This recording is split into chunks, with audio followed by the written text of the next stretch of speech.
Managing self is equally difficult as managing an organization, if not more.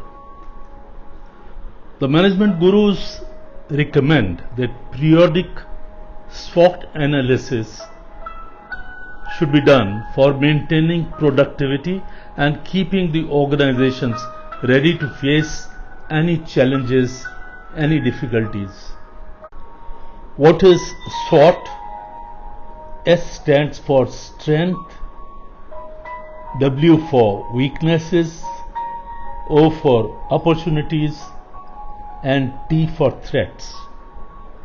An organization must know the strengths, weaknesses, the opportunities that are likely to come, and finally the threats. And it's for the CEO to ensure that whatever decisions are taken, they are taken in the best interest of the organization, keeping in view this SWOT analysis.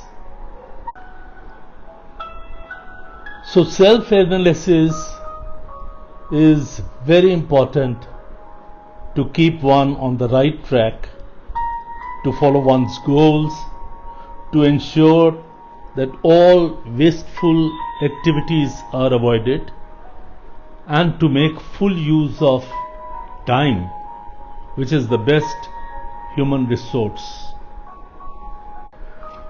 The Bhagavad Gita gives us a tool to do the self-analysis, to keep ourselves agile, healthy, and productive.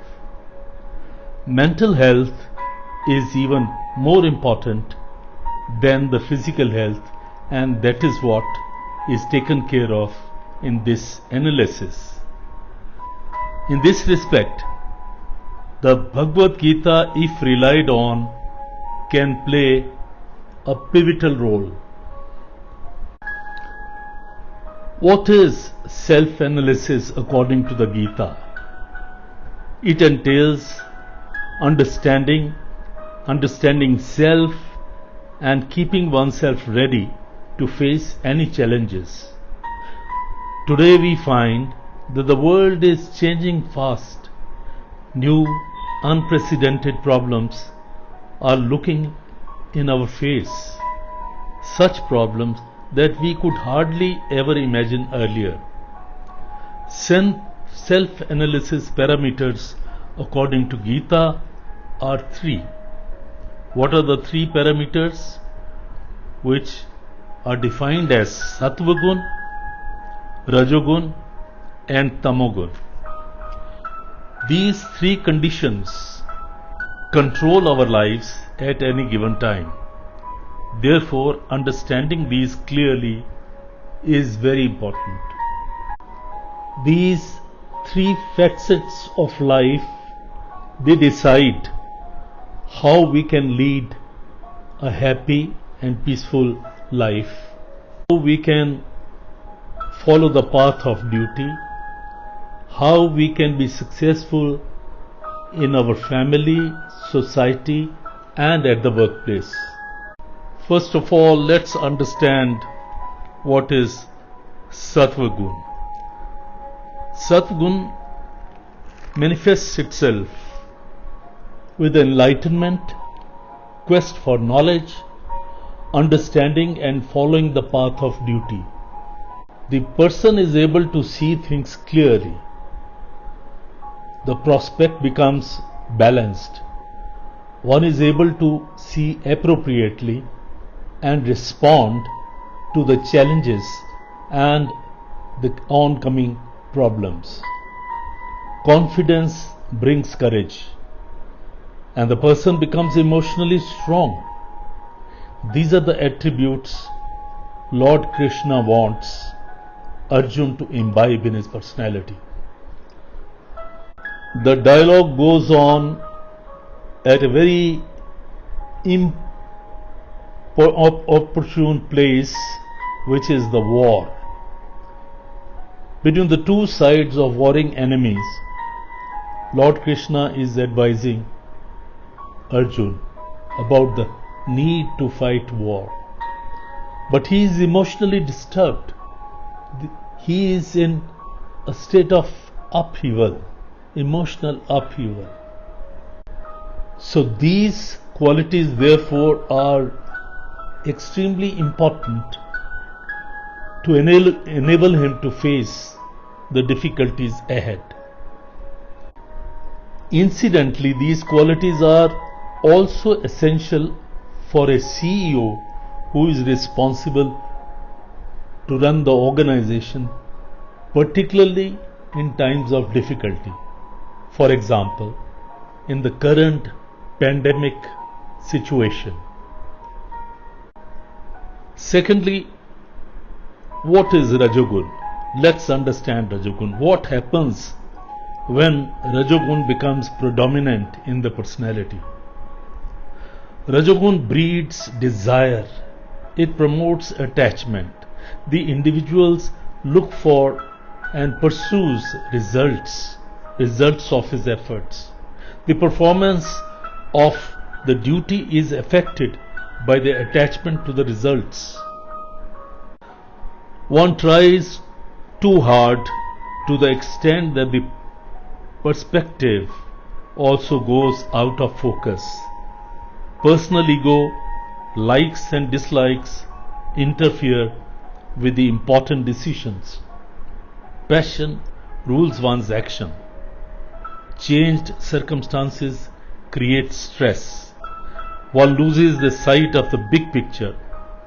The leader with these uncontrolled attributes harms the interest of the organization and the people involved with it.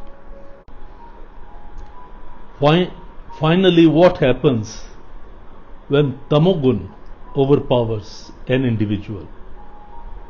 It is the worst of the three. Ignorance sets in. Ignorance breeds darkness and causes confusion. Doubt disturbs the person. He always questions what if and is not able to take any decision. He becomes indecisive and suffers because of that. Further, because of suspicion and indecision, he even stops working. He becomes lazy, procrastinate. Procrastination becomes his foremost habit. A person who doesn't work or is not able to perform his basic duty, his peace of mind is absolutely abreast. He loses interest in life and keeps on thinking about the futility. Life seems a burden, and the person may be inflicted with insomnia. The negative attributes snowball, making the life miserable. Now, it is not so that these three attributes, Sattvagun, Rajogun and Tamogun, they are acting separately. No, there is a mixture. Life is not watertight compartments. So one has only to realize what is the need of the hour and how he or she should behave and conduct themselves. It's only when we understand these attributes clearly that we can identify and we can find out what needs to be done. What are the weaknesses that we have to overpower? And that also has to be done with practice of yoga.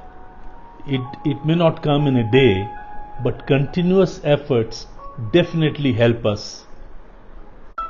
And that will be possible only when we do self-analysis according to the principles set in the Bhagavad Gita. The Bhagavad Gita empowers one in the same fashion in which SWOT analysis empowers the CEO of the organization. In fact, the CEO of the organization has to keep on performing self-analysis in order that he leads the organization nicely and with a positive frame of mind. Self-analysis enables the individual to enhance focus and maintain enthusiasm. Reading of the Bhagavad Gita enhances individuals' ability to move ahead on the path of progress and lead a contented, satisfied life.